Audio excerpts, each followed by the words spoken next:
Hello and welcome to today's Middle East Report. In this programme today we'll be looking at the key news events of 2016, those that affected Israel and the Middle East.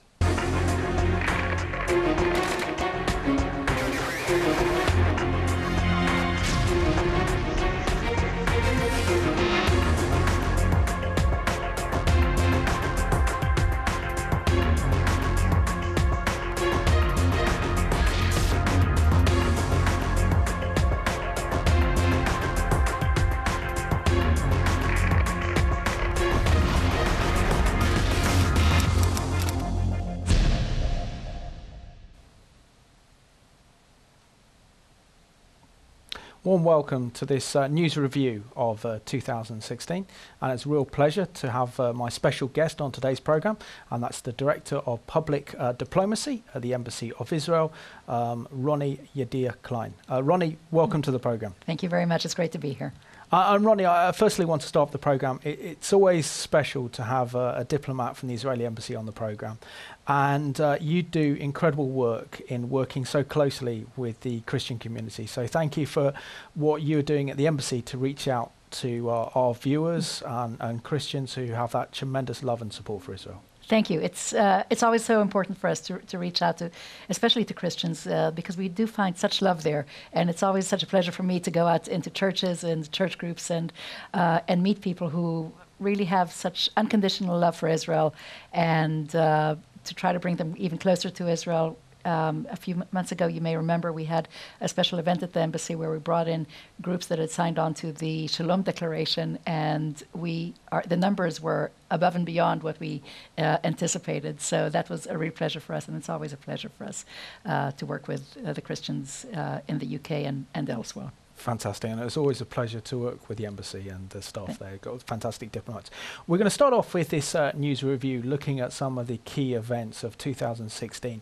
And the first major news event occurred on the 16th of January, and that was with the ratification of the Iran deal. Mm-hmm. We know that Israel is very concerned about the Iran deal, primarily because it doesn't primarily stop Iran from developing nuclear weapons. What is your concern about the Iran deal and how it's implemented, and also how the UN weapons inspectors need to do a proper job to ensure that Iran doesn't require the nuclear bomb? Right. Well, as you know, Israel was against the deal before it happened. We thought it would be a bad deal from what we knew about it. We thought it would be a very dangerous deal because it wouldn't stop Iran from developing nuclear weapons, but it would actually just sort of slow the process a little bit. Having said that, once it has been signed, we feel that the international community, especially the IAEA, needs to be very strict about enforcing the deal, to be very strict about making sure that they're able to go in and inspect all the facilities that they need to inspect, to be able to actually make sure that Iran is following the deal to the letter. And we feel that maybe that hasn't happened as much as it should have. Just over the past couple of months, we've seen 2 violations of the agreement, and we're afraid that it's sort of a downward slope from here. And so, yes, we are very, very concerned about how that will be carried out going forward, how that will be enforced going forward, if the deal will, in fact, stay in place, or if it won't fall apart, as you said. So let's remind ourselves of the Iran deal that was officially ratified on the 16th of January 2016. State television reported that Khamenei wrote to the president, Hassan Rouhani, to congratulate him on implementing the nuclear deal, which resulted in the U.S., the EU, and the UN sanctions being lifted over the weekend. In his first comment since the deal took effect, Iran's highest authority made clear that Washington should still be treated with suspicion. Khamenei said comments made by some American politicians just in the last few days were suspicious. Hopes for a broader rapprochement between the two countries were dashed on Sunday when Washington slapped new sanctions on companies accused of supporting Iran's ballistic missile program, drawing an angry response from Iranian officials. Sadly, what the Iran deal didn't address was Iran's sponsorship for international terrorism around the world, and particularly in the Middle East, but also didn't address the very important issue of human rights as well.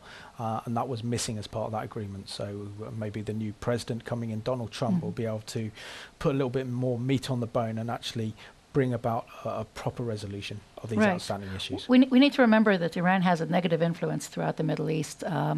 It's not just Israel that's worried about Iran's influence. It's other countries in the Gulf and surrounding us that are also very, very, very concerned, because they support terrorism. They're a state supporter of terrorism, and they support two major terrorist groups that are on either side of Israel, Hamas and Hezbollah. And this is something that concerns not only Israel, but the entire region. And we can see that their influence coming into Europe as well. We have to also remember that right now they're even holding British citizens as prisoners in Irani jails for crimes that wouldn't be crimes here in the UK. And that's also something that we need to be concerned about, and Israel is concerned about that as well. Absolutely. Moving on to February of 2016, this is when we had the latest round of peace negotiations to try and resolve the ongoing civil war in Syria. The situation, particularly in Syria, is pretty horrendous. And Israel's done incredible humanitarian work in helping to rescue many Syrians caught up in the civil war and providing with much needed medical treatment and assistance. Can you share a little bit of some of those incredible humanitarian work that Israel's done? Sure. We've had thousands, over 2,000 Syrian patients treated in Israeli hospitals and field hospitals over the past years while the fighting has been going on in Syria. What happens is that they very often come to the fence between the Golan Heights and the Israeli part of the Golan Heights and the Syrian part, and they'll just stand there and ask for help. And our soldiers will take them in, give them food and water and blankets, and then take them to whatever appropriate medical facility is available at that time. And our doctors, they don't care if they're treating an Israeli or a Syrian. They don't care if they're treating a Jew or an Arab or a Christian. They just want to make sure that they're saving human lives. And so we see that in the hospitals in Nahariya and in Sfat and in Afula. We see that in field hospitals in the northern part of Israel, that these patients are brought there. Sometimes they're brought there with orthopedic injuries. Sometimes they're brought there with much harder injuries. Just recently, there was a case of a little girl who was brought in because of shrapnel wounds. And while she was in the hospital, they found that she has a very rare form of cancer. And so there was an amazing operation to bring in a family member who would be able to donate I think it was bone marrow in order to help this little girl, and all with the help of the doctors and the IDF, and I think there were international bodies involved in that as well. And that's something that you don't ordinarily hear about, but it's just one of the amazing stories that come out of Israel's efforts to help the Syrian civilians. Which is incredible, and it should receive a lot more media coverage than it does.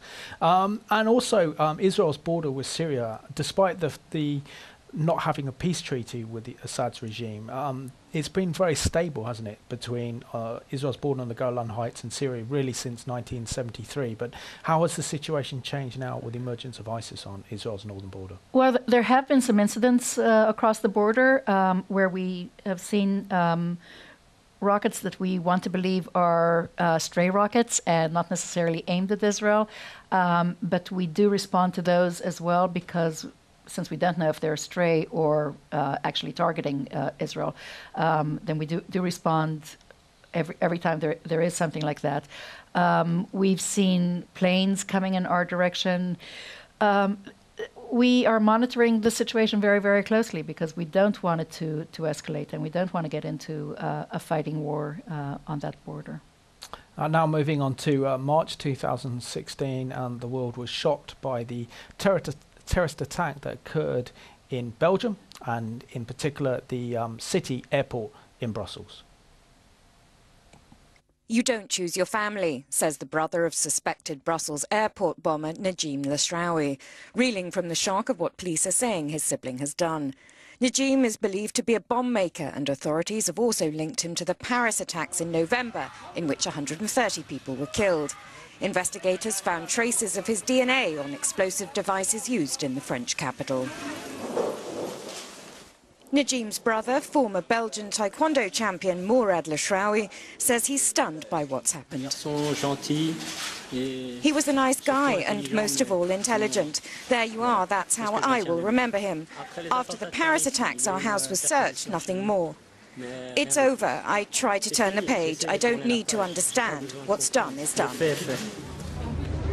Mourad also says he firmly condemns the actions of his brother and has had no contact with him since Najim left Belgium for Syria 2 years ago. Najim was convicted in absentia by a Belgian court for involvement with the Islamic State militant group in February.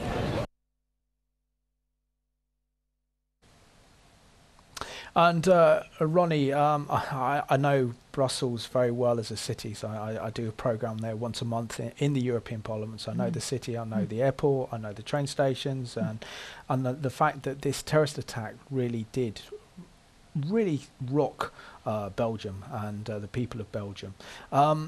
You know, are there lessons that France and Belgium and Germany now, who faced unprecedented wave of terrorist attacks this summer, learned from Israel's experience in dealing with terror? Right. Well, in Israel, we've been dealing with this for decades. You know, you talk about the heart of the cities being rocked by these attacks. We've known that in Israel for years when you go to a pizzeria and all of a sudden it's blown up. Bus stations, coffee houses, all these different places. For Israelis, it's a normal thing to go, when they go into a shopping center, to open their bags in order for it to be inspected. When you go into a car park, you open the boot of your car in order for that to be inspected. And I'm afraid that's something that's that the Europeans are going to start having to get used to as well. I think what we can share with the Europeans is perhaps our resilience, because after every attack, you don't see... I mean, everyone mourns, of course. We always mourn the fallen, but we get back to life. We get back to business, and you know, the businesses will clean up the broken glass and replace the plate glass windows and open up again, because we need to show terrorists that they're not going to stop us. They're not going to stop our lives, and that's the way we do it, by just getting on with it. And I think that's something that Europeans can learn from us. We're also sharing knowledge and intelligence and security procedures with our European friends. We feel that this is something that we do have experience in, and we're happy to help our European partners. It's a joint challenge, both for Europe and for Israel, to overcome. And moving on to April 2016, this is when President Obama announced on the 25th of April that he would authorize the deployment of up to 250 special forces in support of Syria and Iraq against ISIS. And then moving on to May of 2016, where 2 Nigerian schoolgirls who were abducted by Boko Haram more than 2 years ago were found. So let's have a look at this news item now. A Nigerian army spokesman told NBC News that a second girl from the group of 276 schoolgirls kidnapped more than 2 years ago in Nigeria was rescued on Thursday. The news came just a day after another teen from the group abducted by Boko Haram from the Nigerian town of Chibok was recovered by pro-government forces. The girls' April 2014 mass kidnapping sparked international outrage, inspired the viral campaign #BringBackOurGirls, and led to increased military assistance from the United States and other nations in the fight against Boko Haram, an Islamist fundamentalist militia. While some of the children managed to escape in the early days, most of the kidnapped girls were never found, deepening the community's grief and despair. We've got to still continue to pray for those over 200 Nigerian Christian girls who were kidnapped by Boko Haram. This is just a harrowing story that 200 young Christian girls are being kidnapped by the Islamist terrorist group Boko Haram in Nigeria.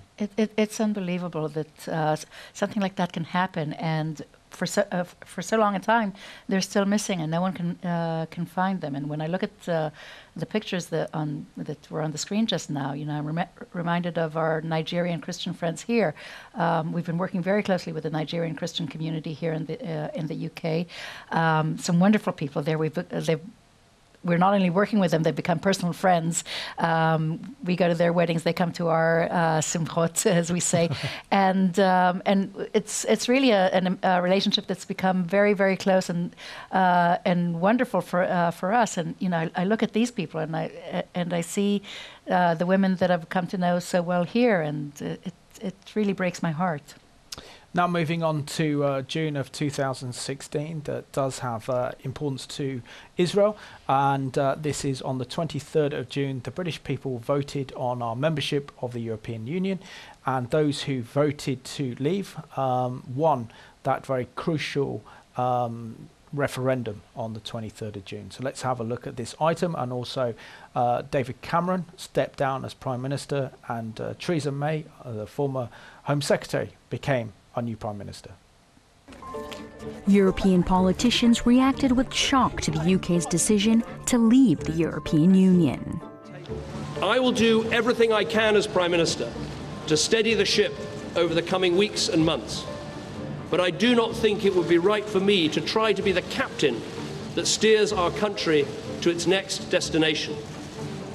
Attention turned to what happens next, particularly in the rest of Europe.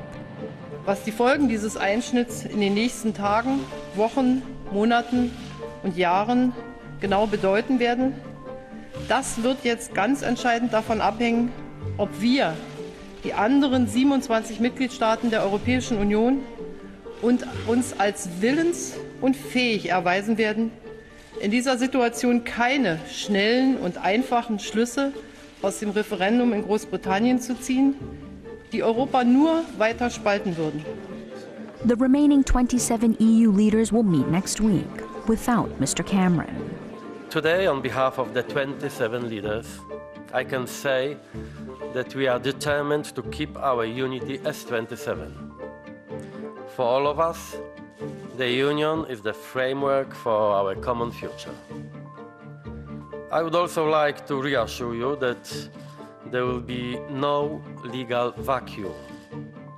Until the United Kingdom formally leaves the European Union, EU law will continue to apply to and within the UK.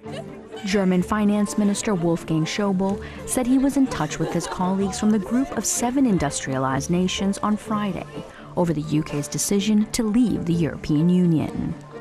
Others in Europe applauded the outcome. This means that the UK has voted to leave the European Union.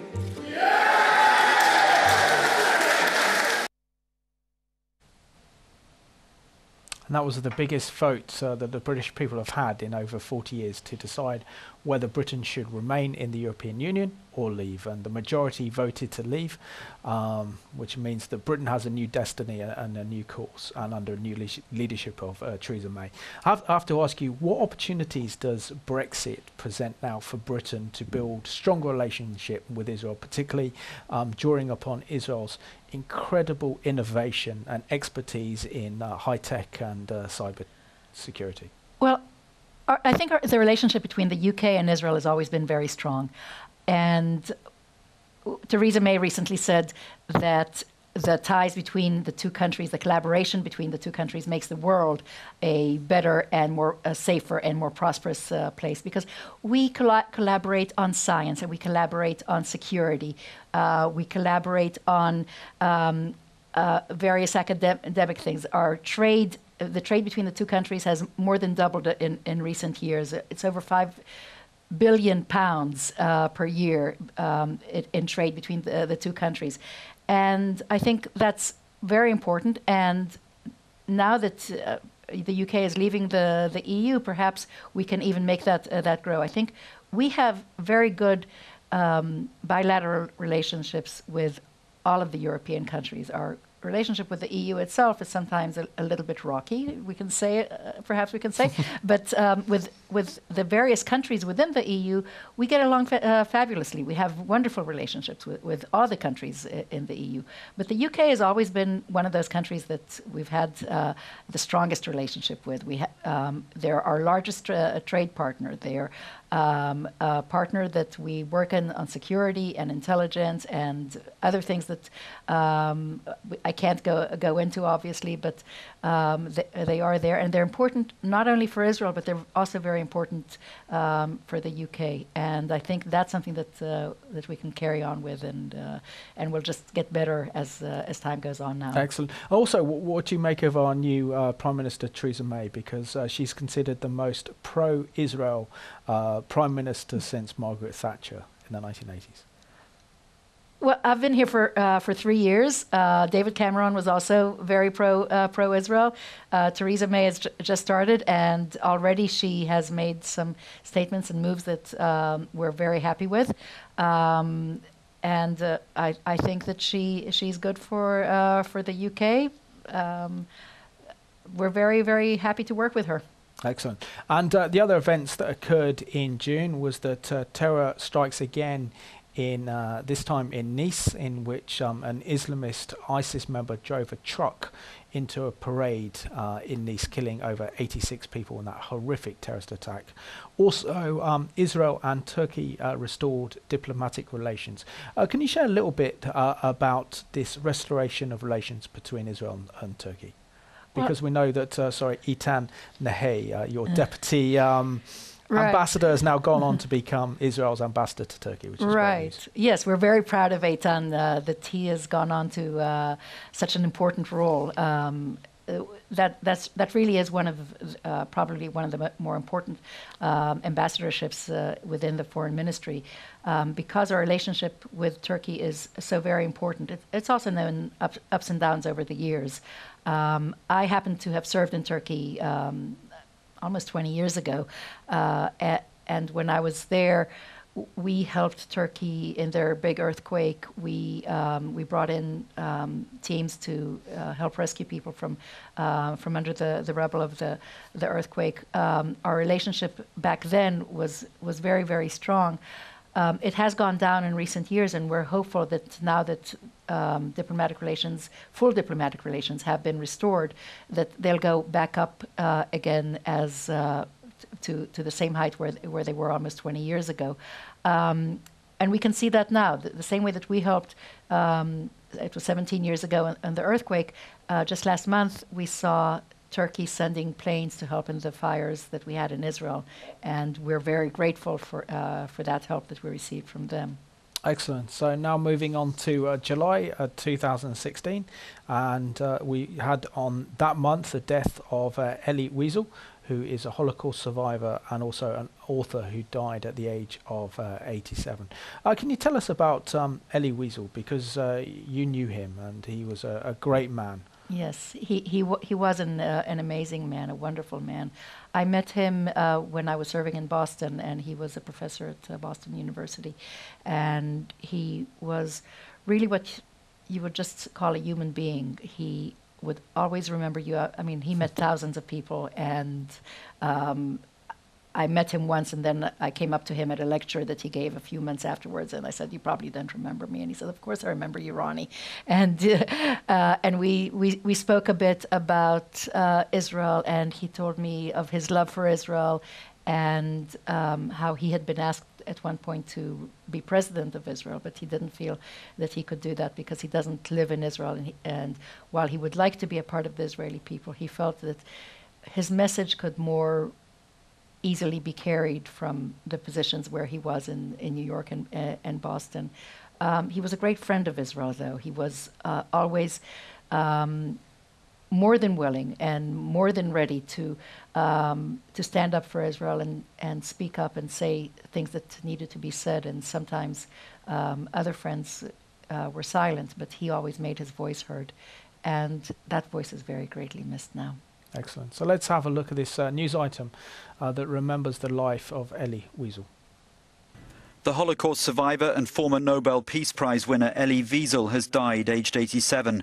Born born in Romania. After his wartime experiences, he became a journalist and then an author, activist and academic, writing extensively of his imprisonment in Nazi camps. The news of his death was announced by Israel's Holocaust memorial, Yad Vashem.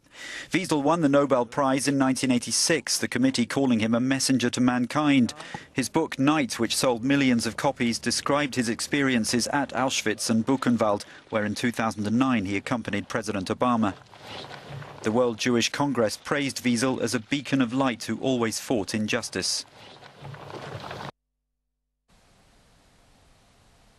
And that incredible life by Elie Wiesel, speaking about the horrors of the Holocaust and also his work for peace and his incredibly strong stance on Israel. We're now going to have a look at a news item in Nice that occurred in July after the European Championships, in which 86 people were mowed down by Islamists on the promenade. The images are heartbreaking. A girl's doll left on the street, a body next to it. This man is in shock. His loved one is gone. It's hard to imagine the grief. In the aftermath of the terror, the famous promenade on the French Riviera was littered with bodies, baby carriages, and toys. You can see the panic as parents escape the carnage, holding their little ones close and tight. The victims came from all over the world. This student from Russia, Victoria Shevchenko, was on summer break from college. She was just 21. A young French woman named Clara posted this image of herself in the tricolors of her nation just before the attack. Her family is still waiting word of her fate. Today, our hearts are with the people of France and with all the innocent men, women, and so many children who were hurt or killed in this sickening attack. Such a shocking and terrible terrorist attack that occurred in Nice back in July of 2016. Rony, that attack was very similar, because I know that someone asked me to do a radio interview, and I compared the terrorist attacks that occurred in, I think, September and October of 2014, in which Palestinian terrorists would drive into cars and target Israeli civilians, particularly in Jerusalem. There is so much that other international terrorists learn from the Palestinian terrorists, aren't there, when it comes to terrorism? Right. I mean, those were ways for terrorists. You know, it's very hard today to bring in weapons to Israel, and it's much harder to bring in bombs than it used to be, because of checkpoints that we have, because of the security fence and things like that. But it's very easy to bring in a car. You really just drive in and you're driving a weapon. And this is what happened in Nice, and this is what was happening in Israel as well. And we had a period of time in the fall of 2015 where the cars were just driving into bus stops. We had elderly women and men killed by it. We had babies severely injured. And it's a horrific weapon that anyone can just get a hold of. And yes, this is something that Israel has experienced, and unfortunately now Europe is experiencing as well.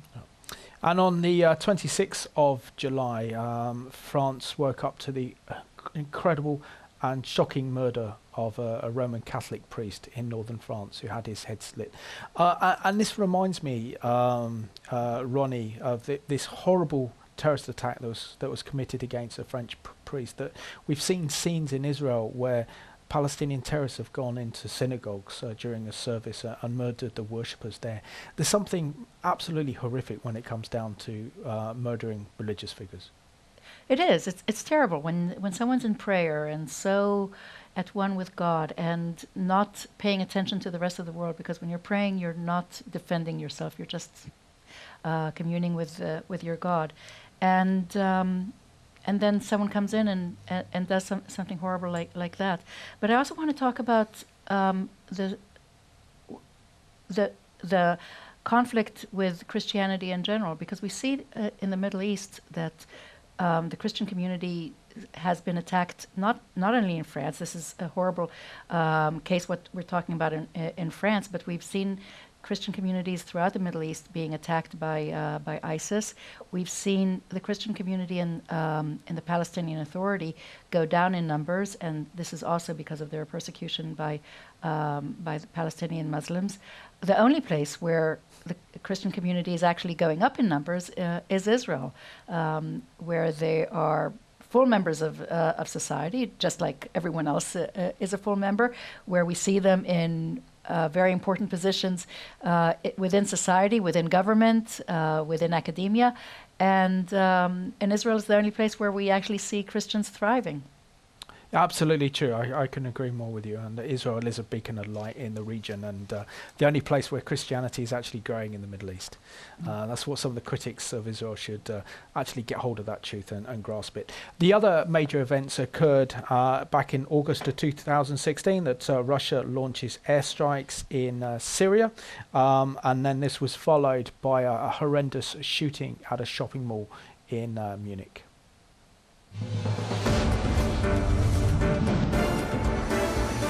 On James Vallis, at least 6 people are believed to have been killed and others are injured after the shooting at a Munich shopping mall, a police source has told the AFP news agency.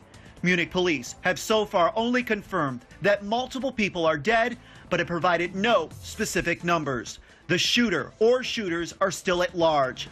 This video, obtained by B&O News, shows a gunman opening fire outside of a McDonald's restaurant in Munich, across from the OEZ shopping mall. The footage has been verified by B&O News as authentic. Munich police say the shooting began at about 5:50 p.m. when gunfire was reported on Hanauer Street, which is across from the shopping mall.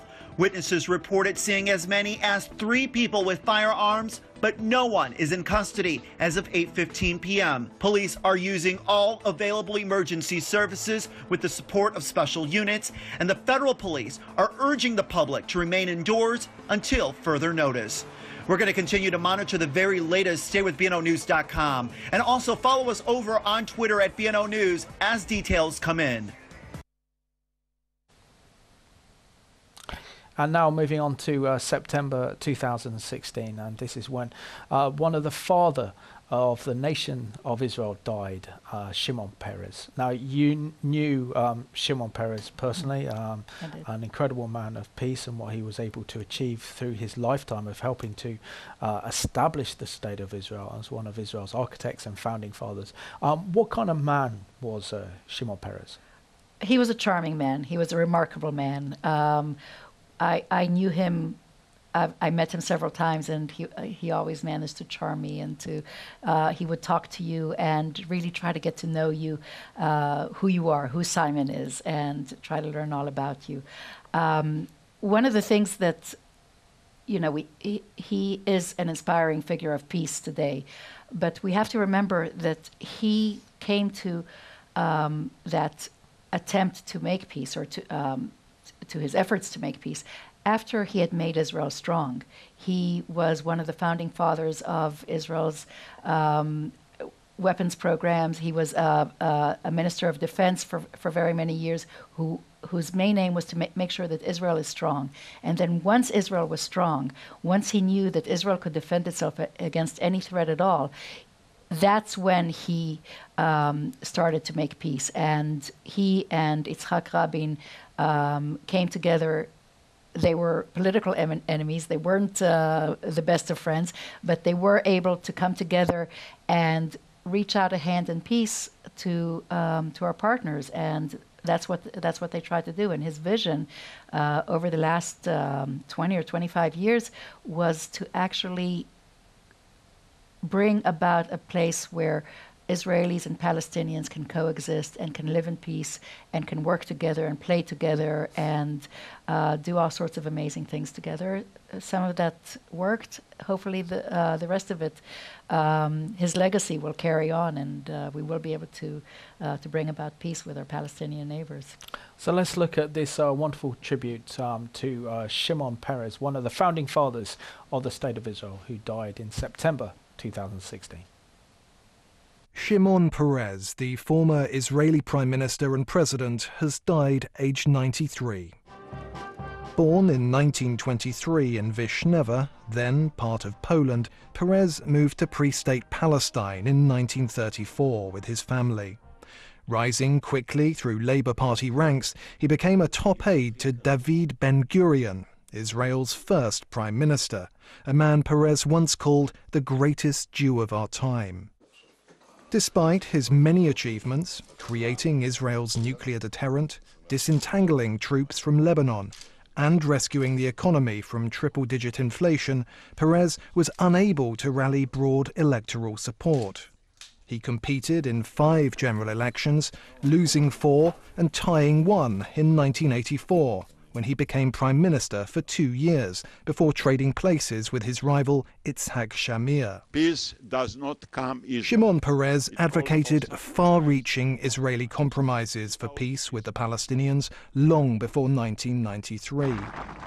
When Israeli Prime Minister Rabin and Palestinian leader Yasser Arafat signed the Oslo Agreement, an effort to resolve the conflict. Received the gold medal and the diploma. The following year, both men and Perez were awarded the Nobel Peace Prize. But in 1995, Israeli Prime Minister Rabin was assassinated.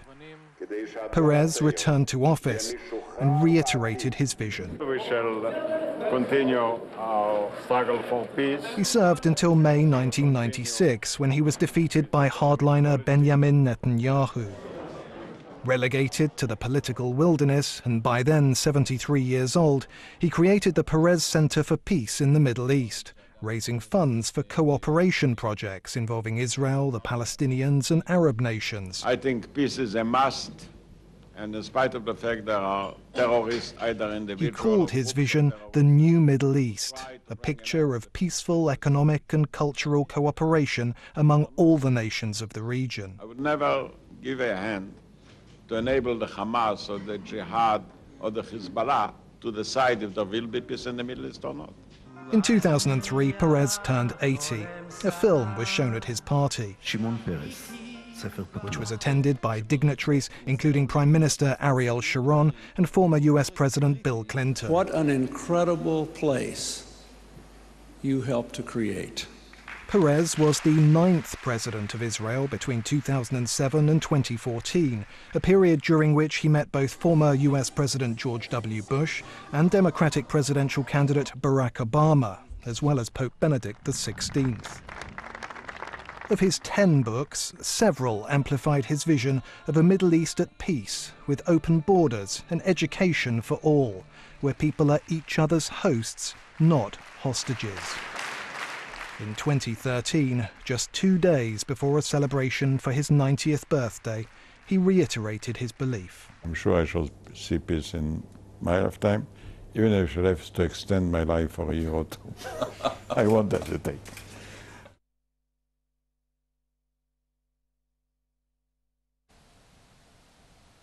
And it's not only Israel that mourns his loss, also the world as well. Rony, we saw in that tribute to Shimon Peres the incredible respect he had internationally. How did Peres have such an international following amongst world leaders? You can put him in the same sort of like bracket as other world leaders. Right. Well, it was always sort of amazing for Israelis to see what respect he has around the world. I know that as a foreign ministry employee, when I would be organizing visits for world leaders, they always asked to meet with him, and he was always happy to meet with them. It was never a bother for him, and he was never too busy to meet with anyone, whether it was a world leader or actually a smaller group or a group of people who were less senior. But he was always happy to meet with them. He always had a good word to say to people, and I think what they liked to hear from him was about his vision and his hope for peace, and that's what made him such a great figure. Excellent. So now moving on to October 2016, and this is when the Iraqi army has launched its offensive against ISIS in Iraq, and they're still continuing today. So also praying that we'll see the defeat of ISIS in Iraq and in Syria, and also that occurred on that month was the absolutely shocking and shameful vote by UNESCO to changed the status of Jerusalem, and particularly referring to the most holiest site in Judaism, the Temple Mount and the Western Wall, only by their Muslim names. What did you make of this shocking reclassification of Jerusalem by UNESCO? Because not only is this an attack against Judaism and against Israel's and the Jewish people's most holy sites, but it's also a fundamental attack on Christianity in the West as well. Right. Well, you took the words out of my mouth. It's shameful. It's unbelievable that an organization which is meant to be a place to unite all the nations by its very name is being hijacked in such a way and is being politicized in such a way. I think it lessens the credibility of the organization, because I think reasonable people around the world can understand that there is a very strong connection between Jerusalem and the Jewish people and Jerusalem and the Christian people. And when they look at that and when they see that decision and they see who made that decision, they say, the UN isn't credible anymore. How can we believe anything that they say when they say something like that?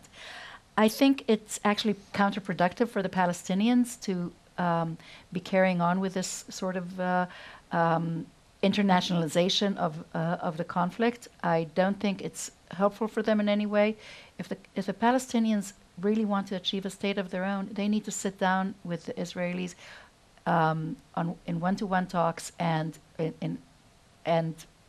arrive at negotiations where we can actually work things out. We can't do that through international organizations. They're never going to be handed a state on a silver platter, and they need to sit down for actual negotiations with Israel. Let's remind us of this incredibly shocking UNESCO vote to change the status of Jerusalem and denying the Jewish connection between the Temple Mount and the Western Wall. The UN's cultural body UNESCO has adopted a contentious resolution heavily criticising Israel's activities at holy sites in East Jerusalem. The motion refers to the area known to Jews as Temple Mount and to Muslims as Haram al-Sharif. Israel reacted with fury, claiming it denies the Jewish religion's deep historical connections to the site. We will not negotiate and we won't take a part in this ugly game. This game, there is no place for those games here in UNESCO. This noble organization was established to preserve the history, not to rewrite it. The Arab-backed resolution condemned Israel for restricting Muslims' access to the complex in East Jerusalem and for aggression by Israeli police and soldiers. This resolution just reminds Israel that they are the occupying power in East Jerusalem, and it asks them to stop all their violations, especially in the fields of competence of UNESCO. The holy site has been a flashpoint of Israeli-Palestinian violence in recent years. Israel froze ties with UNESCO last week when the resolution, which was entitled Occupied Palestine, passed at the draft stage. Thankfully, it doesn't change anything, because the Western Wall is still going to be the Western Wall and the Temple Mount will still be the Temple Mount, and the Jews were there first and second temple. You can't deny history. Rony, now I've got to say that it's really only been under Israeli sovereignty that Jerusalem has been free for all the three major faiths, Christianity, Judaism, and Islam, to practice their faith in freedom and to visit the holy sites. Right, and that hasn't changed at all. That's the way it was when we first got, when Jerusalem was reunified in 1967.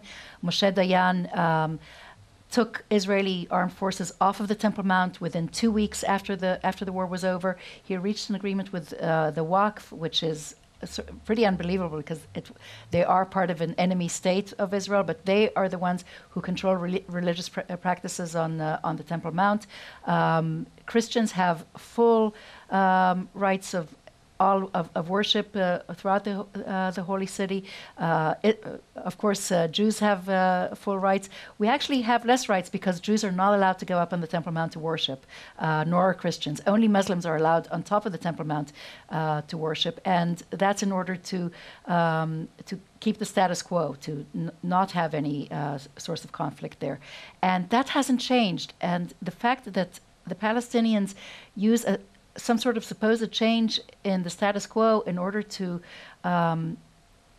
disrupt and make incite to terrorist attacks in order to bring about this UNESCO decision, I think that's shameful, and it's unfortunate that they resort to such stories, because there is no change. Israeli Jews, Christians, Muslims, everyone has full freedom of worship. In fact, not just Israeli Jews and Christians and Muslims. Anyone who comes from around the world can worship freely in Jerusalem. And that's what makes Jerusalem such a special place. And it wasn't the case when the Jordanians were in control, or the previous Ottoman Empire. Moving on to November of 2016, and very much like Brexit, the election, or sorry, the presidential victory of Donald Trump took many by surprise. I've just received a call from Secretary Clinton.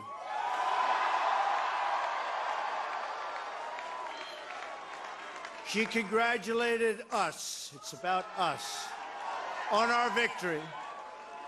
And I congratulated her and her family on a very, very hard-fought campaign. I mean, she fought very hard.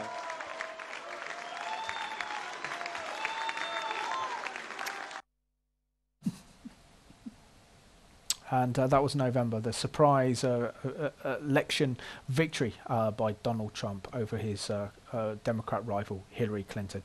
I have to ask you, so much in the campaign has been talking about Donald Trump and his new administration will move the Israeli embassy from Tel Aviv to Jerusalem, and I hear lots that this is going to happen.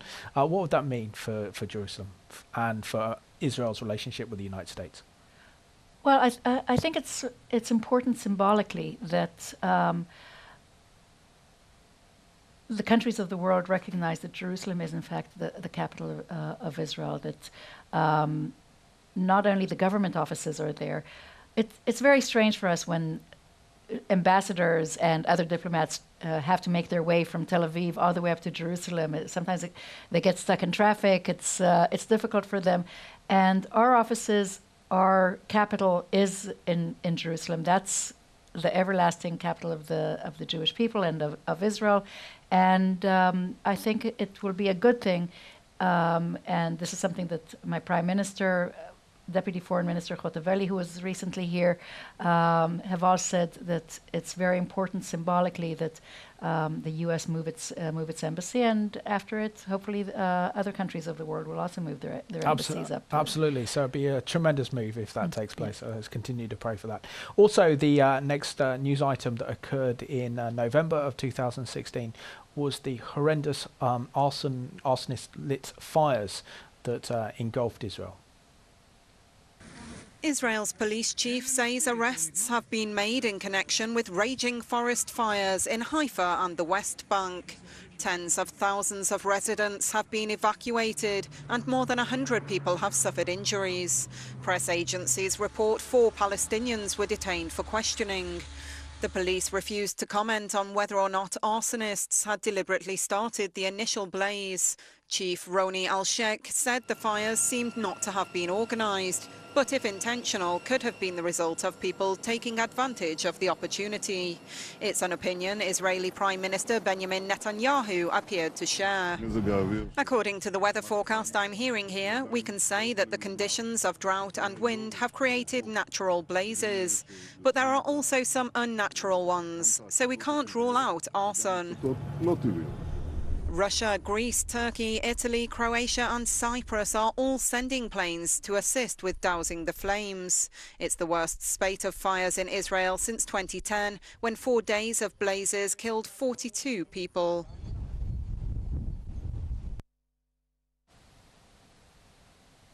And Ronnie, what's been the ecological damage caused by these fires in Israel? Because our hearts went out to the nation of Israel, particularly the people in Haifa in that area were having to deal with that horrendous fire that took place. Right. Well, the damage has been horrific, both to the environment and to property. Luckily, no one was fatally injured, and we're very fortunate in that. We remember that a few years ago there was a big fire in the Carmel Forest, and 40 young people were killed there. This time we were very lucky in terms of that there were no fatalities. Again, this is one of the examples of Israeli resilience, though, because we already have teams on the ground assessing the damage and trying to make the nature reserves better, trying to rebuild the people's homes and property as quickly as possible. I think we've learned some lessons about how to replant the forests. One of the things that we did learn in the previous fire was that we'd been going about it wrong when we'd planted the forests all throughout the years when we'd been replanting the state of Israel, the forest of Israel, because you can't just have pine trees everywhere. You have to have a mix of different kinds of plants. And so this gives an opportunity to actually restart the forests and restart the nature reserves. Not that I'm saying that it's a good thing, but it does give us a place for optimism, because now we'll have new and better nature reserves, and hopefully people's property will also be rebuilt just as quickly. And moving on to this month, December 2016, Theresa May, our Prime Minister, made a historical redefinition of anti-Semitism by actually including that anyone who claims that Israel has no right to exist is anti-Semitic, is anti-Semitism. Right. What does this mean? Right. So what she's done is she has taken a working definition of anti-Semitism, which was adopted by IRA. IRA is the International Holocaust Remembrance Alliance, which is an organization of 31 countries from around the world who meet twice a year. Britain was the president of the organization 2 years ago, and the meetings were here in the UK, in Manchester and in London. Last May they were in Romania, and the Romanian presidency actually led an effort to have the organization adopt this definition. And more important than the definition itself, which says that hating Jews because they're Jews is anti-Semitic, it also gives examples. And some of those examples include what you just said about singling out Israel. It also includes comparing Israeli policy to Nazi policy as being examples of anti-Semitism. Now, it doesn't mean that you can't criticize Israel, because, of course, Israel is just like any other country and can be criticized like any other country. As an Israeli, I criticize Israel quite often. Most of my fellow countrymen criticize Israel all the time, but we don't criticize Israel as a country that has no right to exist. That's where you're drawing the line, and that's what's so important about it. The UK, Great Britain was the first country in the world to adopt that definition as policy, and it's something that we're very proud of. Theresa May, with the support and help of Sir Eric Pickles, I have to say, Sir Eric is Britain's envoy for post-Holocaust issues, and he led the effort to have Mrs. May adopt this definition. It's a first for us, and it's a very big step as far as anti-Semitism and the fight against anti-Semitism is concerned. Sadly, Rony, we're down to the last 2 minutes of the programme. So can you tell us some of the challenges and the opportunities facing Israel in 2017? I mean, firstly, it's the 100th anniversary of the Balfour Declaration. It's the 50th anniversary of the Six-Day War and the liberation of Jerusalem. It's the 70th anniversary of the UN Partition Plan and the 120th anniversary of the First Zionist Congress in Basel. Right. So at the embassy, we'll be celebrating all of those things. Those are things that I think everyone can look at with pride. I'm very pleased that Theresa May noted in her speech this month that the Balfour Declaration will be marked with pride by the UK, and I think that's very important. We'll be doing a series of events. We'll be marking these things on social media, and we are looking forward to a year of celebrations in 2017. Thank you. And Rony, I just want to say on behalf of this channel, on behalf of the Middle East Report, and on behalf of our viewers, that in 2017 we're going to stand strong with Israel and the Jewish people. Thank you so much. And I just want to thank you for watching this special review of 2016.